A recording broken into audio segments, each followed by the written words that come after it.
Hello, good evening everyone. My name is Kiran Kuhar और मैं हूं आपकी पेपर 2 यूजीसी नेट ज्योग्राफी की ट्रेनर। लाइव क्लास शुरू हो गई है, तो जल्दी से जल्दी अपनी जो लाइव क्लास है वो ज्वाइन करो ताकि हम अपना जो टॉपिक है वो शुरू करते हैं। 2 मिनट वेट कर लेते हैं ताकि बाकी जो बच्चे हैं वो भी ज्वाइन कर ले और उसके बाद जो क्लास है वो शुरू करते हैं।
फिर जो सेशन है वो शुरू करते हैं।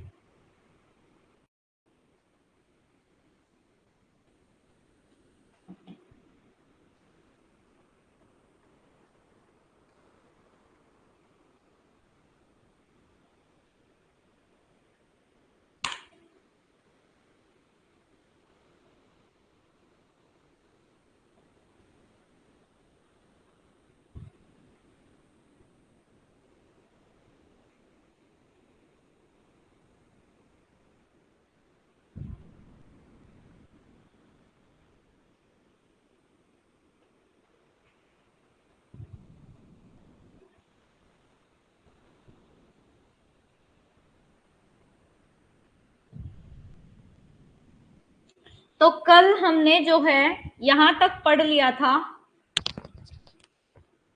जो क्रिटिसिज्म है थ्योरी का, बर्गिस की थ्योरी हमने पढ़ ली थी।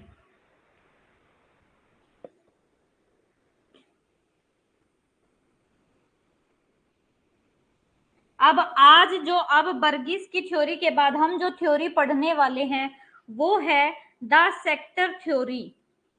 Good evening Savita. अब हमें आज जो दूसरी थ्योरी पढ़ने वाले हैं वो ये द सेक्टर थ्योरी पढ़ने वाले हैं। द सेक्टर थ्योरी आपके किसने दी है? अमेरिकन स्कॉलर थे होमर होयट ने द सेक्टर थ्योरी दी है। ठीक है।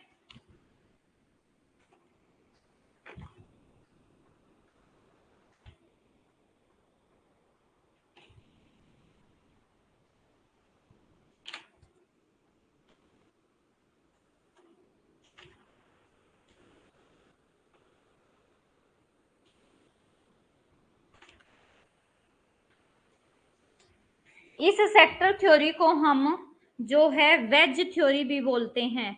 WEDGE वेज थ्योरी भी बोला जाता है इसको। और अगर आपके जो थ्योरी है और अगर आपसे ये पूछा जाए कि सेक्टर थ्योरी किसने दी है, अगर उसमें ऑप्शन में होमर होयट नहीं है तो उसके बाद आप क्या चूज करोगे? मिस MR डेविस को चूज करोगे। ठीक है। कब दी है इन्होंने ये भी अभी बात करेंगे। ये जो सेक्टर थ्योरी है ये किसके बेस पे दी है?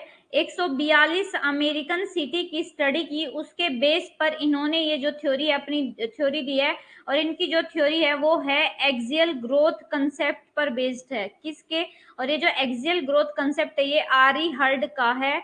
और होयट के अकॉर्डिंग जो लैंड यूज का हम डिफरेंट तरीके से यूज कर रहे हैं, जैसे upper class, middle class, low income, CBD से ये इन्होंने भी सेम कंसेंट्रिक जो जोन थ्योरी थी उसी के अकॉर्डिंग क्या किया है, डिवीजन किया है। ये कहते हैं कि सीबीडी से ये ऐसे बाहर की तरफ सेक्टर फैले हुए हैं, किसकी वजह से इनका ग्रोथ हुआ है, ट्रांसपोर्ट के रूट की वजह से ये है ना सेक्टर्स का डेवलपमेंट हुआ है कि सीबीडी के बाद लो इनकम, फिर मिडिल इनकम, फिर आपका क्या है अपर क्लास वाले लोग हैं, ठीक है। और इन्होंने जो शेप बताई वो स्टार शेप बताई सिटी की, और शहर का आकार कैसा बताया, तारे जैसा हो जाता है। और इस सिद्धांत में पूरे शहर को एक वृत्त यानी कि एक सर्कल के रूप में, पूरे शहर को एक सर्कल के रूप में माना जाता है।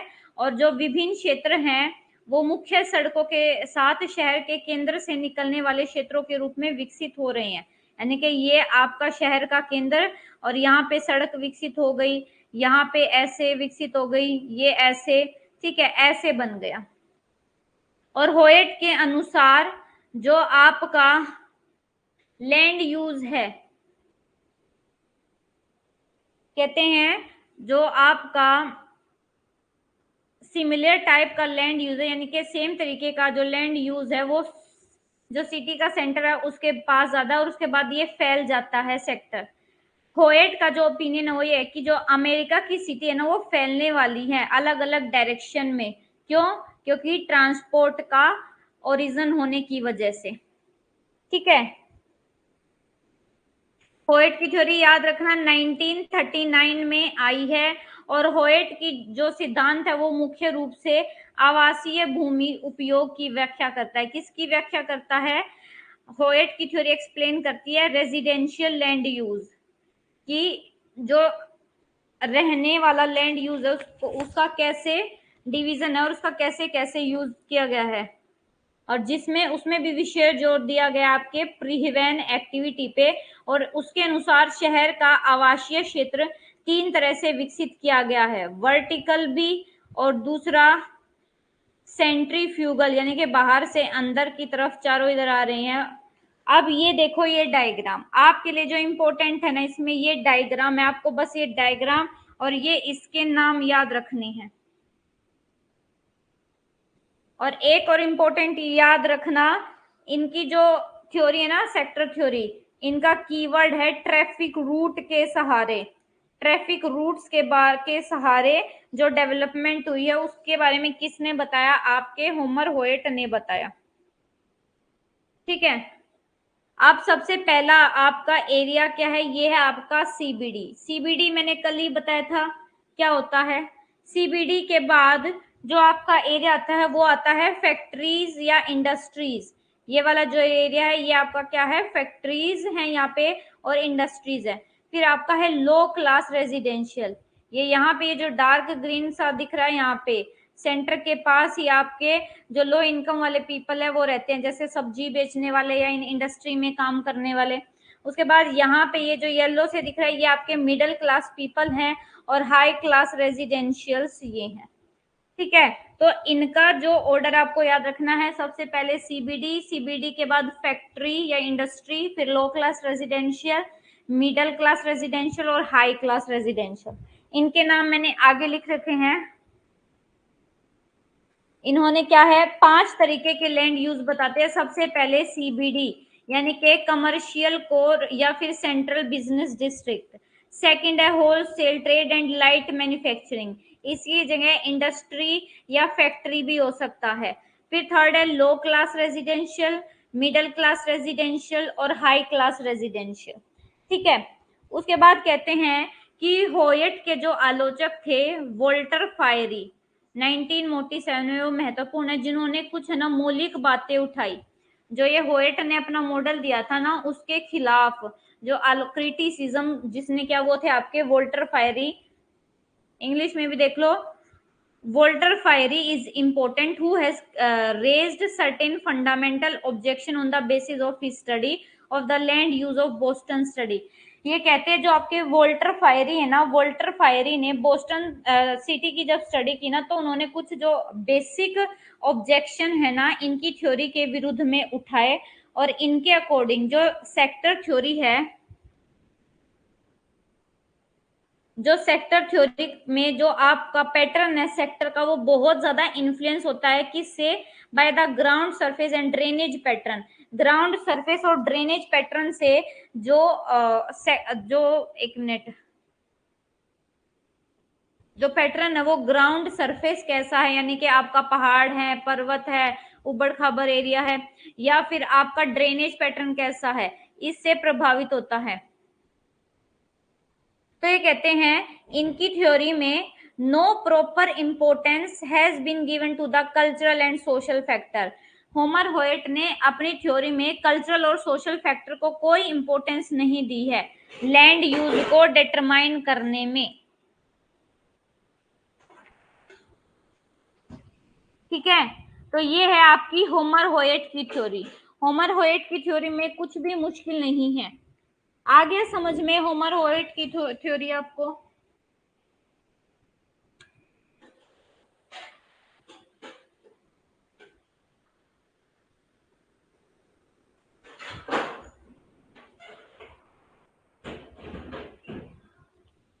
ठीक है, अब हमारी है ना ये जो सेटलमेंट है ना, सेटलमेंट की लास्ट थ्योरी रहती है वो है आपकी मल्टीपल न्यूक्लियई थ्योरी। अब ये मल्टीपल न्यूक्लियई थ्योरी किसने दी है? इस थ्योरी से आपके क्वेश्चन आए थे और सभी तो आपने मेरे को वो क्वेश्चन सेंड किया था ना कि आपसे वो सोल्व नहीं हुआ। अब ये थ्योरी कर लोगे ना, इसके बाद वो क्वेश्चन सोल्व हो जाएगा आपसे खुद बे खुद। ठीक है, तो अब आपकी ये जो थ्योरी है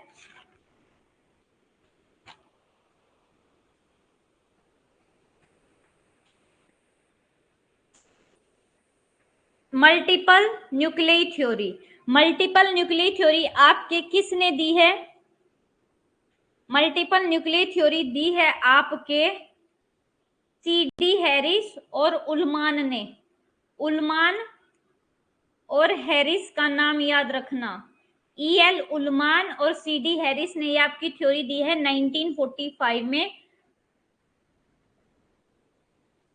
और ये कहते हैं कि इस सिद्धांत के अनुसार अधिकांश बड़े शहरों में भूमि उपयोग पैटर्न, हाँ अभी मैं वो डायग्राम समझा दूंगी आपको, क्योंकि वो डायग्राम कैसे ना वो मैं बता दूंगी, उससे क्वेश्चन आते हैं। वो डायग्राम आपको याद करना पड़ेगा, उसको बार बार बना के देखो तब याद होगा। ठीक है, ये कहते हैं इस सिद्धांत के अनुसार अधिकांश जो बड़े शहर है, बड़े शहर में जो आपका लैंड है, लैंड का कैसे यूज हो रहा है। ये कहते हैं कि अभी तक हमने दो थ्योरी पढ़ी, बर्गिस की और होयट की। हाँ जी बिल्कुल, डायग्राम में ऑप्शन नहीं होते, वो पता है क्या करते हैं, आपका डायग्राम बना देंगे और उस डायग्राम में ना मिसिंग जगह छोड़ देंगे, फिर आपको बोलेंगे कि है ना अभी मैं आपको इसकी प्रैक्टिस भी करवाऊंगी।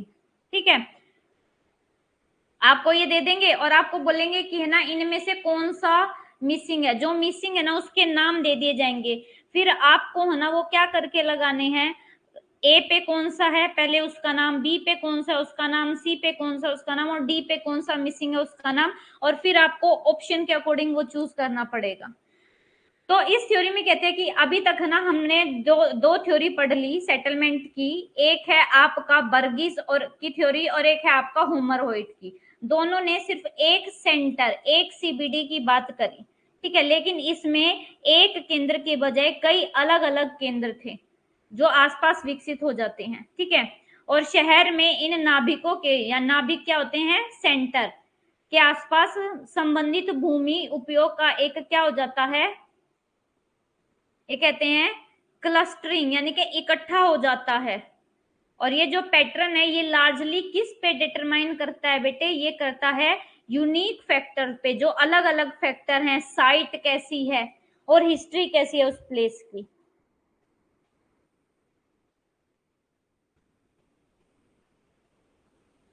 ये कहते हैं जो शहर का प्रारंभिक जो केंद्र है ना, केंद्र सेंटर है, सेंटर कोई कैसा हो सकता है, कोई रेलवे स्टेशन हो सकता है, रेलवे स्टेशन के आसपास मार्केट बन गई पूरी बड़ी, कोई फैक्ट्री हो सकती है, कोई माइन वाली जगह हो सकती है, कोई बीच वाली जगह हो सकती है।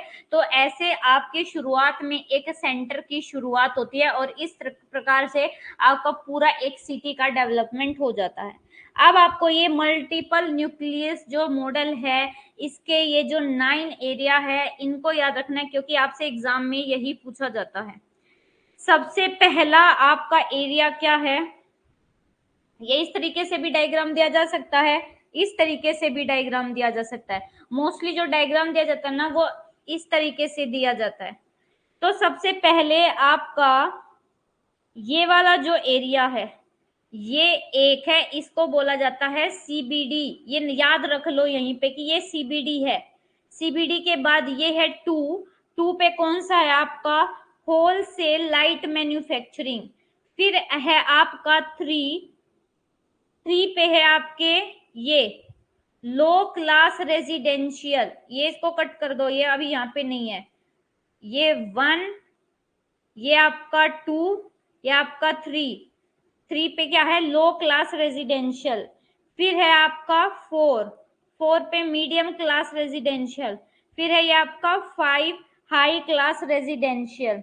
फिर है आपका 6 है आपका ये हैवी मैन्युफैक्चरिंग, ये 6 पे है हैवी मैन्युफैक्चरिंग। फिर है आपका 7th कौन सा है, 7th ये आपको जो दिख रहा है ना, ये है आपका आउटलाइन बिजनेस डिस्ट्रिक्ट। फिर है आपका 8 नंबर पे, 8 आपका यहाँ पे भी हो सकता है, यहाँ 8 नंबर पे आपका ये देखो यहाँ पे है 8 का क्या नाम है आपका, रेजिडेंशियल सबब। उसके बाद आपका यहाँ पे भी हो सकता है 9, और यहाँ पे जो 9 है उसका क्या मतलब है आपका, इंडस्ट्रियल सबब। ठीक है, यानी कि इंडस्ट्रियल सबब का मतलब इंडस्ट्रियल एरिया। और आपका रेजिडेंशियल सबब का मतलब है कि जहाँ पे जब ऐसा नहीं होता कि किसी के पास बहुत सारे पैसे हो जाते हैं, जब शहर के अंदर कंजेशन बहुत ज्यादा हो जाता है, पोल्यूशन बहुत ज्यादा हो जाता है, तो लोग क्या करते हैं, शहर को छोड़ के बाहर आने लगते हैं, है ना, यही होता है ना। तो फिर ये होता है इंडस्ट्रियल सबब, एक ग्रुप सा बन जाता है।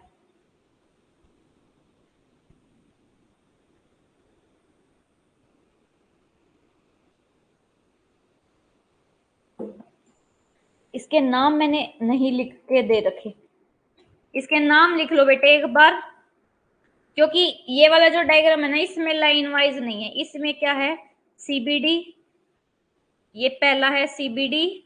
सीबीडी के बाद आपका होलसेल एंड मैन्युफैक्चरिंग, 3rd है लो क्लास, 4th है मिडिल क्लास, 5th है हाई क्लास, 6th है आपका हैवी मैन्युफैक्चरिंग, 7th है आपका CBD2, या इसको आउटलाइंग बिजनेस भी बोल सकते हो। फिर आपका 8 पे है रेजिडेंशियल सबब, और 9th पे ये इंडस्ट्रियल सबब। ये लाइन वाइज है तो अब लिखने की जरूरत नहीं है, यहीं पे लाइन वाइज है, बस इसका नाम ये CBD2 है ना, तो पेपर में आउटलाइन बिजनेस भी लिख देंगे, और यहाँ पे ये सबब की जगह रेजिडेंशियल सबब भी लिख देंगे। ठीक है, तो ये आपका क्या है, ये आपका मल्टीपल न्यूक्लियई मॉडल है।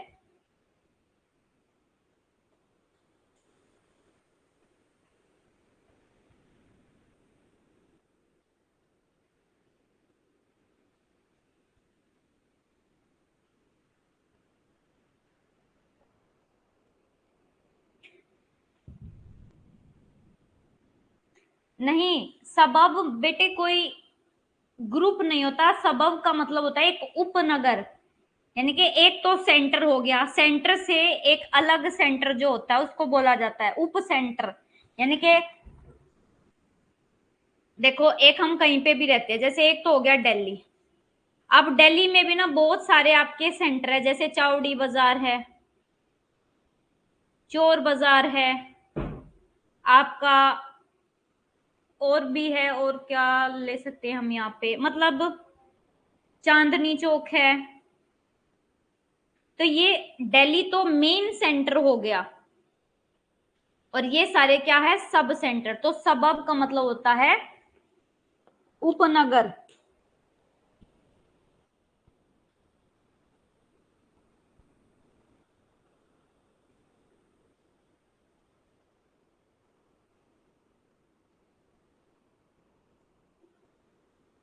ये आप सबब क्या बोल सकते हो, सबब को आप ये भी बोल सकते हो कि ये जो सबब है ना, ये वो एरिया है कि जहां पे, यानी कि आपका जो शहर है, शहर के किनारे वाला, शहर के किनारे पे वो बाग है जहां से लोग डेली दिन में इस सबब से या इस उपनगर से इस सेंटर पर जाते हैं, मेन सेंटर पे यहाँ पे काम करते हैं और फिर रात को वापिस आ जाते हैं।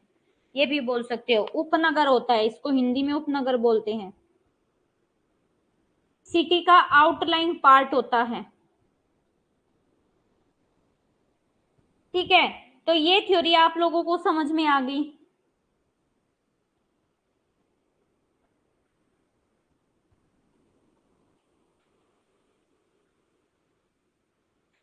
अच्छा, अब इसका जो पीडीएफ है मैं आज अपलोड कर दूंगी ये, क्योंकि ये थ्योरी आपकी जो है कंप्लीट हो गई है। अब इसके बाद दूसरी पीडीएफ मैं ओपन कर लेती हूँ। गुड इवनिंग रुचि। अब सेटलमेंट का हम आगे शुरू करते हैं। अब सेटलमेंट ज्योग्राफी बेटे क्या होती है, ये तो मैंने आपको बता दिया। सेटलमेंट ज्योग्राफी क्या होती है? सेटलमेंट बेसिकली हमारे जो घर हैं, घर कैसे हैं, स्ट्रक्चर कैसा है, इन सब के बारे में हमारा जो है सेटलमेंट ज्योग्राफी बताती है। कहते हैं बस्ती शब्द मोटे तौर पर भौतिक प्रदेश, यानी कि जो आपका नेचुरल लैंड होता है, उस नेचुरल लैंड पर जब ह्यूमन अपने घर वगैरह बना लेता है तो उसको बोला जाता है कि बस्ती आपके भौतिक फिजिकल लैंड पर ह्यूमनाइजेशन को दिखाती है, यानी कि जो ह्यूमन ने किया है उसको शो करता है। और यह एक अधिभोग इकाई है जो बड़े पैमाने पर एक साधारण फार्म स्टेट से लेकर अत्यधिक जटिल शहर या मेगापोलिस तक भिन्न हो सकती है। अच्छा, आपका जो सेटलमेंट है, सेटलमेंट कैसे हो सकती है? सेटलमेंट एक खुले, बिल्कुल जैसे पहाड़ों में दो दो दो तीन तीन घर होते हैं ना, उसको बोला जाता है एक फार्म स्टैंड। एक फार्म स्टैंड से लेके एक बहुत ज्यादा जो कंजस्टेड एरिया होता है, मतलब जहां पे डेंसिटी होती है बहुत ज्यादा। ठीक है, तो ऐसे अलग अलग क्या होते हैं, शहर के टाइप होते हैं। जो आपका सेटलमेंट ज्योग्राफी है, ये शब्द, सेटलमेंट ज्योग्राफी शब्द का जो नाम है जर्मन शब्द सिडलुंग ज्योग्राफी से लिया गया है, जिसमें क्या किया गया है, जिसमें which involve the study of visual imprints made by man upon physical landscape. तो ये वही है, फिजिकल लैंडस्केप क्या हो गई, हमारी धरती, धरती पर मनुष्य ने जो इमारतें खड़ी करी हैं, जो इम्प्रिंट्स बनाए, यानी कि जो निशान छोड़े हैं, कहीं पे रोड है, कहीं पे सड़क है, कहीं पे आपका घर बना रखे हैं, कहीं पे बिल्डिंग है, तो इसकी स्टडी आपकी सेटलमेंट ज्योग्राफी में होती है। ठीक है, अब है आपका the process of spatial diffusion centre. अब आपका ये जो स्पाशियल डिफ्यूजन कंसेप्ट है ना, स्पाशियल डिफ्यूजन कंसेप्ट आपका टी हैगर स्टैंड ने दिया हुआ है। ठीक है,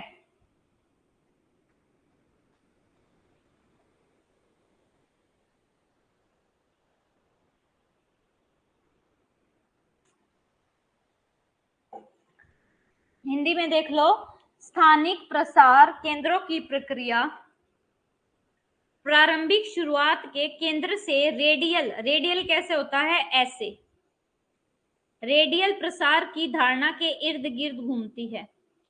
अंतरिक्ष के ऊपर से यह भारी मार्ग कोई अव्यवस्थित प्रक्रिया नहीं है, और भौगोलिक साहित्य में स्थानिक प्रसार का पहला व्यवस्थित विचार कार्ल ओ सावर द्वारा शुरू किया गया था। अब अगर पूछे कि आपका जो स्पाशियल डिफ्यूजन है, स्पाशियल डिफ्यूजन का जो कंसेप्ट है वो किसने शुरू किया, इनिशिएट किया, सबसे पहले विचार कार्ल ओ सावर ने 1936 में रखे, जिन्होंने who term this process as origin and dispersal. अगर आपको बोला जाए कि स्पाशियल डिफ्यूजन को ओरिजन एंड डिस्पर्सल किसने बोला, तो वो आपके कार्ल ओ सावर ने बोला। उसके बाद बोलते हैं कि सिमिलर कंसेप्ट, इसी तरह के और भी कंसेप्ट आपके डेवलप किए गए, जैसे डी स्टेंसिल लावास्की ने 1946 में origin and spread, F J Turner ने फ्रंटियर कंसेप्ट दिया है। आई बोमैन ने पायोनियर फ्रिंज दिया है, और जॉर्ज ने पायोनियर सेटलमेंट, और टी हैगरस्टैंड ने प्रोपगेशन ऑफ इनोवेशन वेव। यहां से आपका PYQ आया है। ये भी पूछा गया है कि propagation of innovation wave T Hagerstrand ने दिया है। पायोनियर सेटलमेंट का कंसेप्ट किसने दिया है? जॉर्ज ने। पायोनियर फ्रिंज पूछा गया एग्जाम में, तो पायोनियर फ्रिंज दिया आपके आई बोमैन ने। फ्रंटियर का कंसेप्ट दिया आपके FJ टर्नर ने, और डी स्टेंसिलवास्की ने दिया है ओरिजिन एंड स्प्रेड। ठीक है, अब आपका जो स्पाशियल डिफ्यूजन है उसके दो तरीके बताए हैं, एक है रिलोकेशन टाइप और एक है एक्सपेंशन टाइप। ठीक है, अच्छा, पहला है आपका रिलोकेशन। रिलोकेशन का मतलब है बार बार लोकेशन को जब हम चेंज करते हैं, तो ये कहते हैं पहला जो है आपका स्पाशियल डिफ्यूजन तब होता है जब किसी आबादी के कुछ सदस्य समय समय पर अपना स्थान बदलते हैं, जबकि बाद वाला तब होता है, यानी कि ये एक्सपेंशन टाइप का तब होता है जब समय अंतराल के बीच आबादी में नए सदस्य जुड़ जाते हैं और अपने क्षेत्र का विस्तार करते हैं। अच्छा, रिलोकेशन, री का मतलब होता है दोबारा, और लोकेशन का मतलब होता है आपका स्थान या कोई प्लेस को बार बार जब कोई आबादी चेंज करती है तो उसको बोला जाता है रिलोकेशन। और एक्सपेंशन होता है कि जब किसी स्थान में, किसी आबादी में नए सदस्य आकर जुड़ जाते हैं तो उस प्लेस का क्या हो जाता है? फैलाव हो जाता है। अच्छा, एक तो सिटी ए है, ये सिटी ए, और ये आपका सिटी बी। ठीक है, सिटी ए से जो आपके नागरिक है उन्होंने यहाँ पे क्या कर लिया, यहाँ पे ये माइग्रेट कर गए। ठीक है, इधर तो सिटी ए क्या हो गई? सिटी ए में रिलोकेशन हुआ, और सिटी बी में क्या हुआ? एक्सपेंशन हुआ, फैलाव हुआ, क्योंकि बाहर से लोग आके इसमें क्या हो रहे हैं? ऐड हो रहे हैं, जिसकी वजह से इसका फैलाव हो रहा है। और ये क्या हो रहा है? इसका जो है स्थानांतरण। रिलोकेशन को हिंदी में बोला जाता है स्थानांतरण, और एक्सपेंशन को बोला जाता है विस्तार। गुड मॉर्निंग अजय, आया समझ में कि रिलोकेशन टाइप क्या होता है और एक्सपेंशन टाइप क्या होता है? बताओ, अगर ये नहीं समझ में आया ना तो दोबारा से भी समझा दूंगी मैं कि रिलोकेशन एक्सपेंशन का टाइप क्या है, और आपका रिलोकेशन क्या है, एक्सपेंशन क्या है, स्पाशियल डिफ्यूजन के ये टाइप है।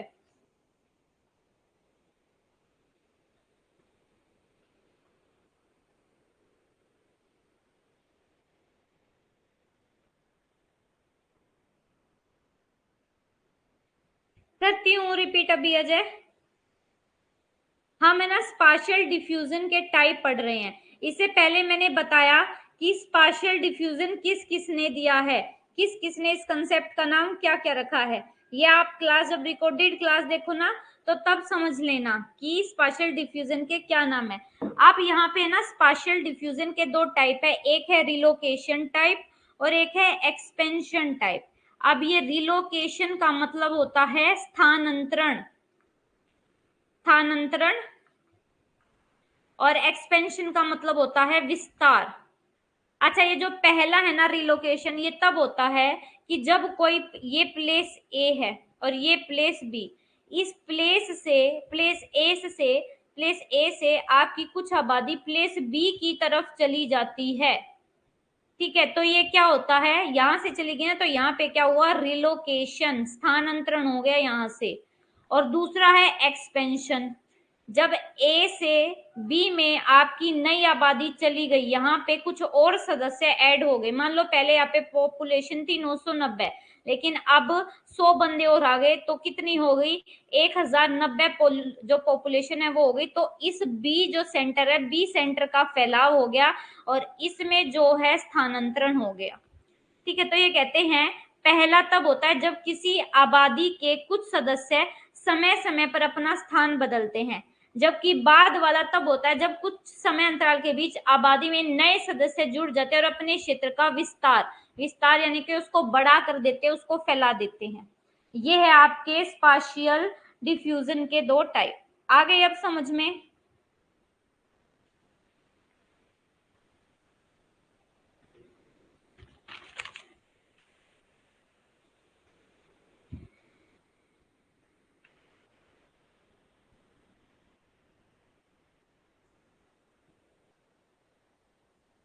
बेटे आ गया समझ में अब कि रिलोकेशन टाइप क्या है और एक्सपेंशन टाइप क्या है? बताओ जल्दी से। अजय आ गया समझ में? Okay.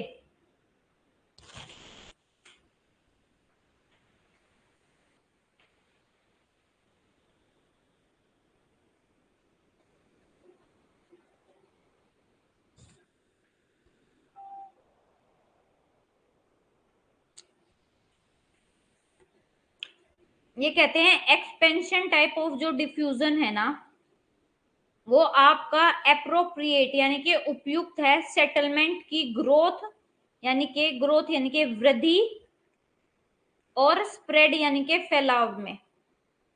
But in the initial phase यानी कि जब शुरुआती फेज होता है, when origin node has been developing यानी कि जब आपका शुरुआत में ये जो नोड है इसका डेवलपमेंट शुरू ही होता है, तो जो रिलोकेशन टाइप का डिफ्यूजन है वो ज्यादा चिन्हित किया जाता है।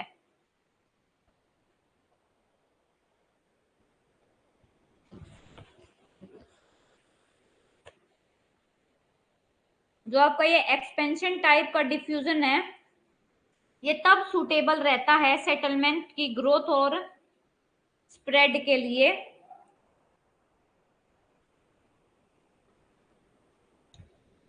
सेटलमेंट की ग्रोथ और स्प्रेड फैलाने के लिए तो आपका एक्सपेंशन टाइप ऑफ डिफ्यूजन ठीक है, लेकिन जब किसी सेंटर की शुरुआत होती है तब आपका रिलोकेशन टाइप का उपयुक्त माना जाता है।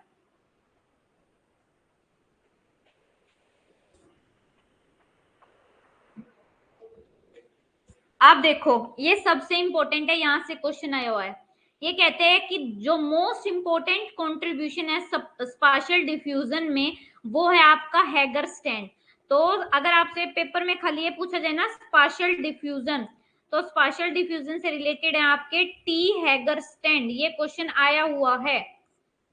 अभी तक ये जो स्टेज है ना ये नहीं पूछी गई है, बस ये पूछा गया है स्पाशियल डिफ्यूजन से कौन रिलेटेड है, तो आपके टी हैगर स्टैंड है जिन्होंने 4 स्टेज मॉडल दिया है इनोवेशन के पास होने का, प्राइमरी स्टेज, और इन्होंने कुछ टाइप भी बताए हैं, वे टाइप भी सिर्फ एक बार एग्जाम में पूछे गए थे, प्राइमरी मतलब कि बहुत पहले पूछे गए थे। आपका पहला है प्राइमरी स्टेज, फिर है डिफ्यूजन। प्राइमरी स्टेज में बेटे क्या होता है,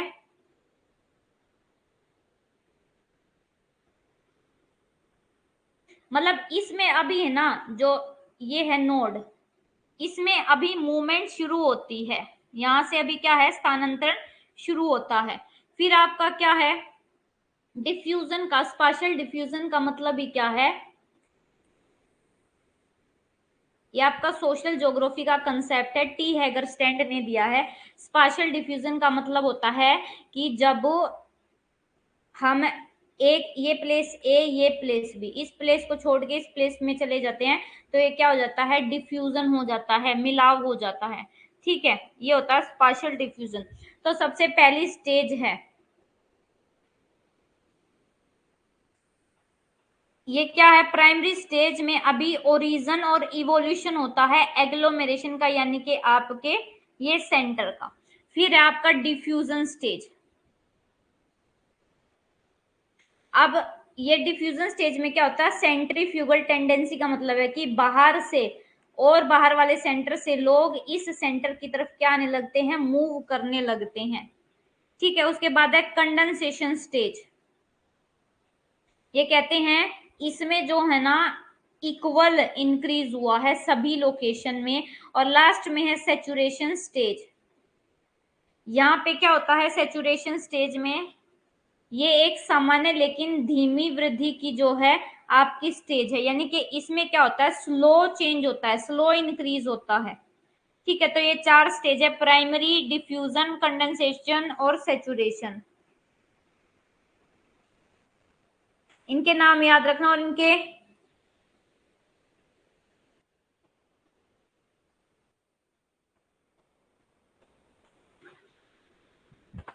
अब आपने क्या पढ़ना है कि सेटलमेंट को ना क्लासिफाई किया गया है।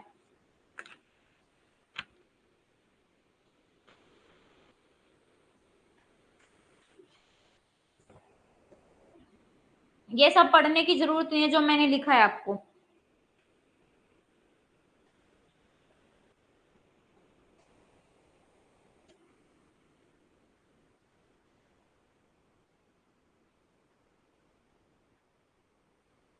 ये कहते हैं कि जो सेटलमेंट है ना, सेटलमेंट को क्लासिफाई बांटने के दो तरीके हैं। दो मेथड के अकॉर्डिंग क्लासिफिकेशन किया जा सकता है। एक है मोनोथेटिक और दूसरा है पॉलीथेटिक। मोनोथेटिक में क्या होता है, जब हम सेटलमेंट का डिवीजन सिर्फ एक सिंगल कैरेक्टरिस्टिक के बेस पे देखते हैं। मान लो हम ये देख लेते हैं कि शेप क्या है, शेप के आधार पर हम बांट देते हैं, जैसे L shape, T shape, U shape, Z shape, x shape, ठीक है। मोनोथेटिक क्या होता है, जब हम कई सारी कैरेक्टरिस्टिक देख के, सॉरी पॉलीथेटिक, मोनोथेटिक तो हो गया, मोनोथेटिक सिर्फ एक सिंगल कैरेक्टरिस्टिक के बेस पे, और पॉलीथेटिक होता है जब हम बहुत सारी मल्टीपल कैरेक्टरिस्टिक के बेस पे सेटलमेंट को डिवाइड करते हैं। जैसे साइट हो गई, यानी कि उनकी जगह, लोकेशन, साइज क्या है, शेप क्या है, फंक्शन यानी कि क्या काम है, इकोनॉमिक डेवलपमेंट कैसा है, ये सब देख के। अब आपका इकोनॉमिक एक्टिविटी के बेस पर, या यहाँ पे समझो, इकोनॉमिक एक्टिविटी के बेस पे आपका दो तरीके में डिवाइड किया हुआ है, रूरल सेटलमेंट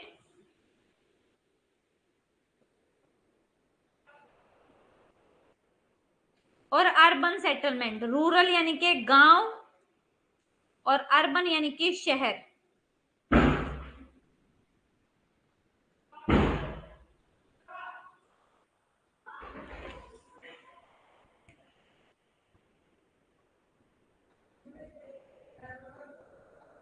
बेटे एक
अब हम यहाँ पे थे फार्म स्टैंड। फार्म स्टैंड क्या होता है? अब आपका ये क्लासिफिकेशन किया हुआ है, ठीक है।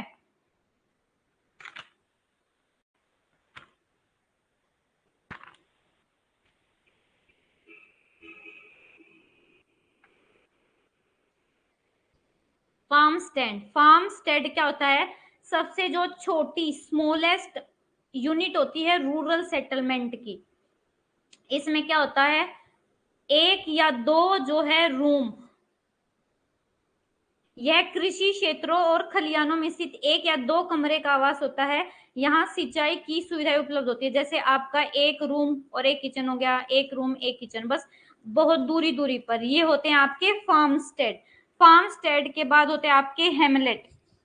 हेमलेट क्या होता है? छोटा गांव होता है। गांव के छोटे रूप को क्या बोला जाता है? हेमलेट। और यह आवासों का एक समूह है जो सामाजिक और आर्थिक रूप से मुख्य गांव से जुड़ा हुआ है। और यूरोप में हेमलेट ऐसी छोटी बस्ती को दर्शाता है जो किसका है? हिस्सा होती है और चर्च से रहित होती है। एक मिनट, ये वर्ड देख लेते हैं। Which is part of parish and devoid of church. जो उस एरिया का तो पार्ट होते हैं लेकिन उस में जो है चर्च नहीं होती है।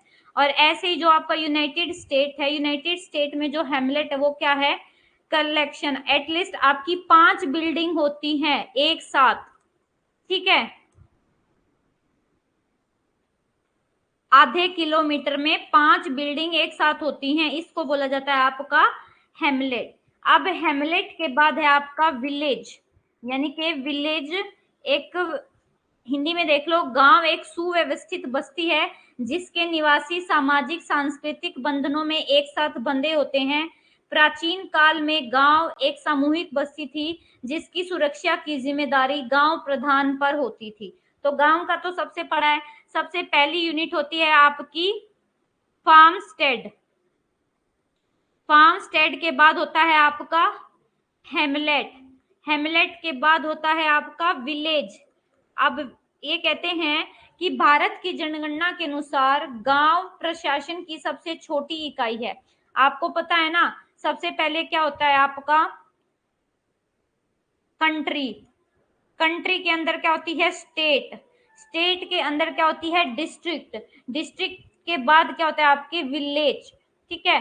तो आपके जो विलेज है, विलेज आपकी जो एडमिनिस्ट्रेटिव, जो जनगणना के अनुसार जो गांव है एडमिनिस्ट्रेशन की सबसे छोटी इकाई होती है, ठीक है।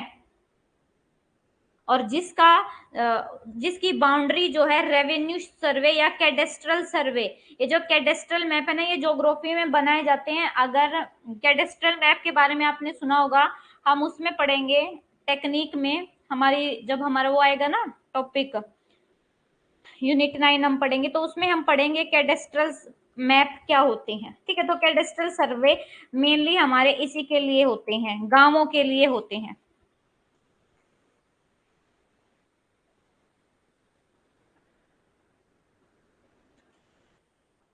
अब आपको क्या करना है?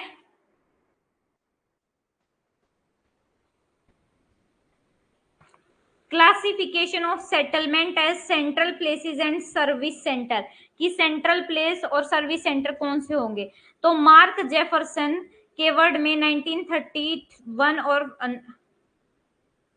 पेज 453 में, cities do not grow themselves, countryside yet set them up to do tasks that must be performed in central places। Hindi में देख लो कि आपके मार्क जेफरसन कहते हैं कि जो शहर है, शहर स्वयं विकसित नहीं होते, जो ग्रामीण इलाके हैं उन्हें ऐसा कार्य करने के लिए स्थापित होना पड़ता है जिन्हें केंद्रीय स्थानों पर किया जाना चाहिए, ठीक है।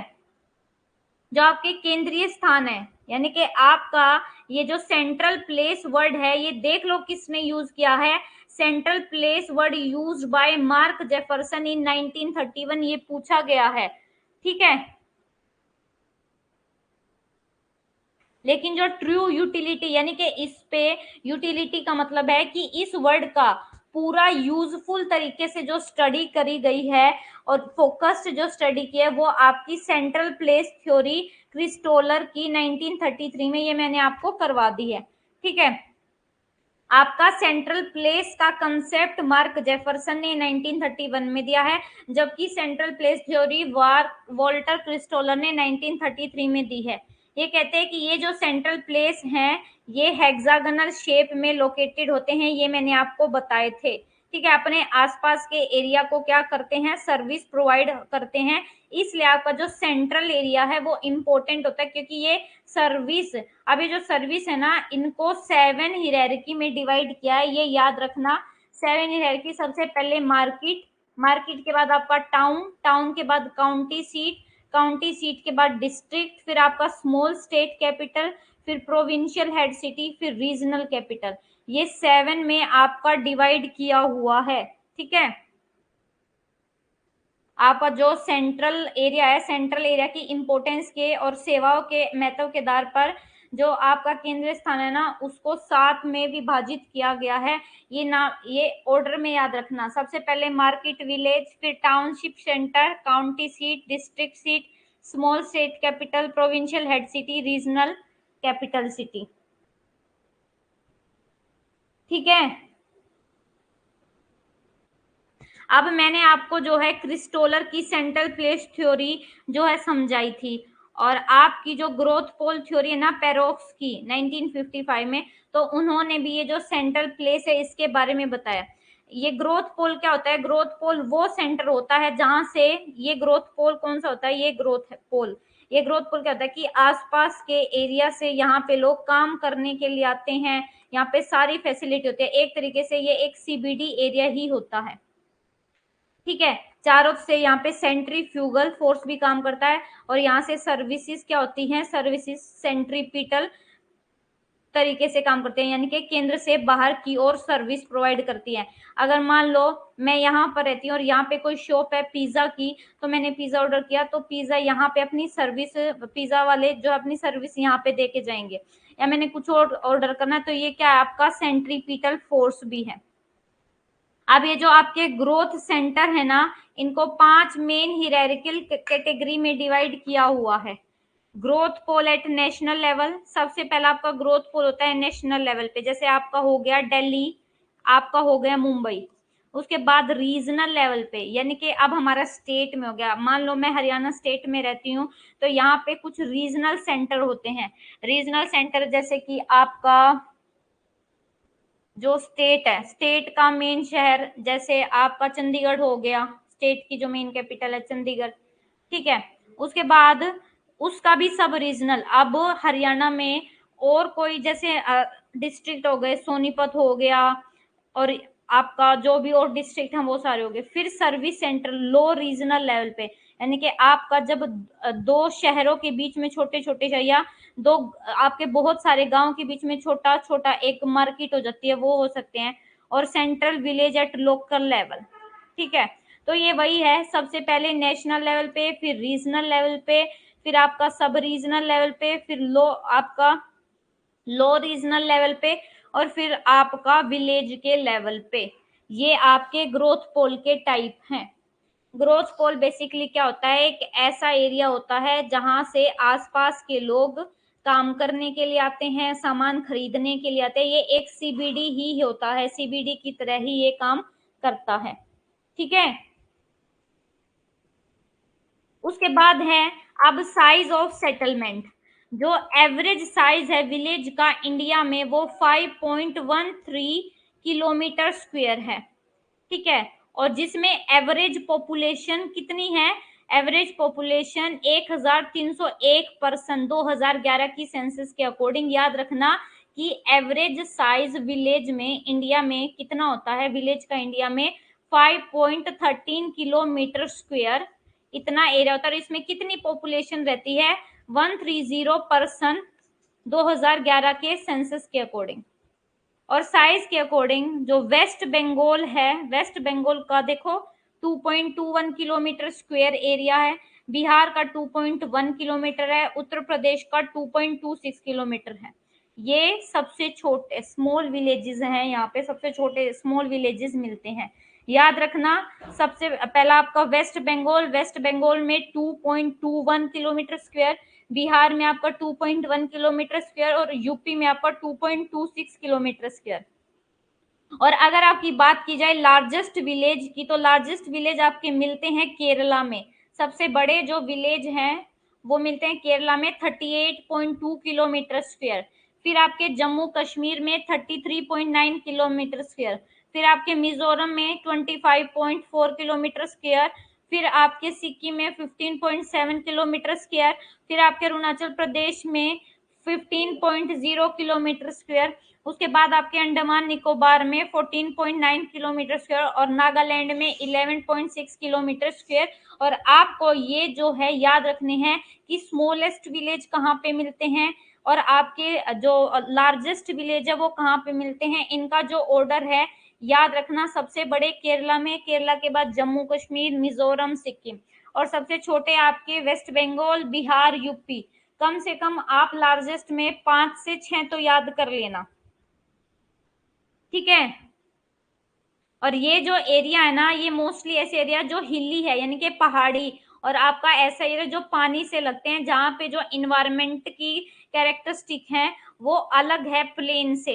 आपको पता है ना, पहाड़ों का जो इन्वायरमेंट है वो प्लेन एरिया से अलग है, ठीक है। अब अगर मैक्सिमम डेंसिटी ऑफ विलेज की बात करी जाए, तो मैक्सिमम जो डेंसिटी मिलती है यानी कि सबसे ज्यादा घनत्व जो मिलता है ना विलेजेस का, वो मिलता है गंगा के मैदान में। गंगा के मैदान में, जैसे आपका वेस्ट बंगाल, बिहार, नहीं, सेटलमेंट का मतलब होता है कि जिस एरिया में हम रह रहे हैं उसका स्ट्रक्चर कैसा है, उसकी शेप कैसी है, वहां पे फैसिलिटी यानी कि रोड, रेलवे, ये सब कैसा है, इसके बारे में हम सेटलमेंट में पढ़ते हैं, यानी कि बसाव कैसा है, ठीक है। इसमें हम रूरल एरिया का जो बसाव है, वहां पे क्या एक्टिविटी होती है, ये हम गांव में पढ़ते हैं। और अर्बन में हम शहर के बारे में पढ़ते हैं कि शहर में जो सिटी की शेप है वो एल शेप में बस जाती है, कई सिटी टी शेप में बस जाती है। सेंट्रल प्लेस तो एक एरिया है, सीबीडी। सीबीडी वो एरिया है जहां से बाहर के लोग यहाँ पे क्या करने आते हैं, काम के लिए आते हैं। अच्छा, आप जहां पे भी रहते हो, कहीं पे भी रहते हो, वहां पे एक ऐसा एरिया होगा जहां पे सारी आपको शॉप मिलती हैं एक साथ, जहां हम शॉपिंग करने जाते हैं। बेटे, सेटलमेंट का मतलब ये नहीं होता कि हम,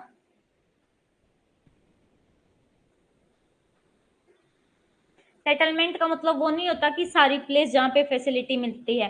सेटलमेंट का मतलब होता है आपका कोई भी स्थान है, उसका शेप कैसी है, उसका स्ट्रक्चर कैसा है, वहां पे फैसिलिटी, रोड किस शेप में, मान लो ये आपका कोई रेलवे लाइन है, इस रेलवे लाइन के सारे आपकी जो है ना सेटलमेंट, आवास बस जाते हैं, यानी कि घर बनने लग जाते हैं।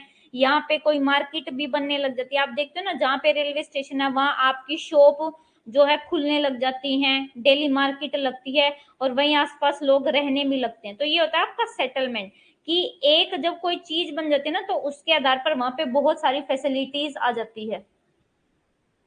हाँ, चौराया, यानी कि चौराया कौन सा होता है, जहां पे आपके ऐसे बनता है, एक मार्ग इधर से, एक मार्ग इधर से, और ऐसे एक इधर से और एक इधर से, ये ऐसे रोड देखते हो ना। तो अब यहाँ पे भी आपकी सेटलमेंट बसने लग जाएगी, यहाँ पे भी लोग रहने लग जाएंगे, इन रोडों के किनारे भी घर बनने लगते हैं, अगर आपने देखा हो तो ये होता है आपका। अब आपको क्या बता रही हूं मैं, ये जो ना, ये आपको जो करवाया जा रहा है, ये डेटा आपके लिए, सेटलमेंट का जो साइज है यानी कि आकार, वो बहुत इंपॉर्टेंट है। अब आपको ये डेंसिटी मैंने बता दी कि गंगा जो मैदान है, गंगा मैदान में विलेज की डेंसिटी सबसे ज्यादा मिलती है, यानी कि बहुत ज्यादा विलेज मिलते हैं। जैसे आपका वेस्ट बंगाल में, बिहार में, उत्तर प्रदेश में बहुत ज्यादा डेंसिटी है, क्योंकि ये बहुत ज्यादा डेंसली पॉपुलेटेड है, यानी कि यहाँ पे पॉपुलेशन बहुत ज्यादा है। देश का घना आबादी वाला हिस्सा है, और जहां गांव आमतौर पर आकार में छोटे होते हैं, और ये अभी मैंने बताया, यहाँ के जो गांव है ना, वेस्ट बंगाल के, बिहार के, यूपी के, यहाँ के जो गांव है ना, गांव आकार में तो छोटे हैं, लेकिन यहाँ पे पॉपुलेशन इस आकार से डबल होती है। ठीक है। Medium density area include central and southern part of country. ये आपका कंट्री है, तो ये जो सदर्न पार्ट है और ये जो सेंट्रल पार्ट है, यहाँ पे मीडियम डेंसिटी मिलती है। ठीक है। सीक्वेंस में बिल्कुल आ सकता है। आपसे पूछ सकते हैं कि विलेज की डेंसिटी सबसे कम कहाँ मिलती है, या आपको 4 स्टेट पूछ ले जाएंगे और आपको बोला जाएगा कि इनको सीक्वेंस के अकॉर्डिंग लगाओ डिसेंडिंग ऑर्डर में। ठीक है। तो अब हम जो है नेक्स्ट क्लास में मिलेंगे। आपकी जो क्लास है वो कितने बजे होगी? 8 बजे होगी, क्योंकि 1 घंटे से ऊपर तो अब हम क्लास नहीं ले सकते। 1 घंटे से ऊपर मैं क्लास ले लूंगी तो फिर इशू हो जाएगा। तो फिर हम 8 बजे वाली क्लास में मिलते हैं। सेटलमेंट ज्योग्राफी को कंप्लीट करने की कोशिश करेंगे। आपकी बुक आ गई है, बहुत अच्छी बात है, कॉन्ग्रेचुलेशन अजय। बाकी मैंने बुक नहीं पढ़ी है वो, बट मैं आपको वो PYQ की बुक है। ठीक है। अगर पेपर 1 के लिए मैं आपको सजेस्ट करूँ ना बेटे, तो अगर पूरे इंडिया में भी बोलूँ तो एक ही बुक है पेपर 1 के लिए जो बेस्ट बुक है, वो है KVS मदान। पेपर 1 के लिए, PYQ के लिए ले रहे हो तो ले लो, बाकी पेपर 1 के लिए अगर पढ़ने के लिए लेनी है तो KVS मदान लो, उससे बेस्ट बुक नहीं है। जब मैंने अपनी स्टडी की थी तो मैंने भी KVS मदान बुक ही ली थी, तो आप भी वही लो। ठीक है। हाँ जी, बस मदान से आप पढ़ाई करो, उससे ही हो जाएगा क्लियर। तो अब मिलते हैं नेक्स्ट क्लास में, तब तक के लिए thank you so much, take care everyone.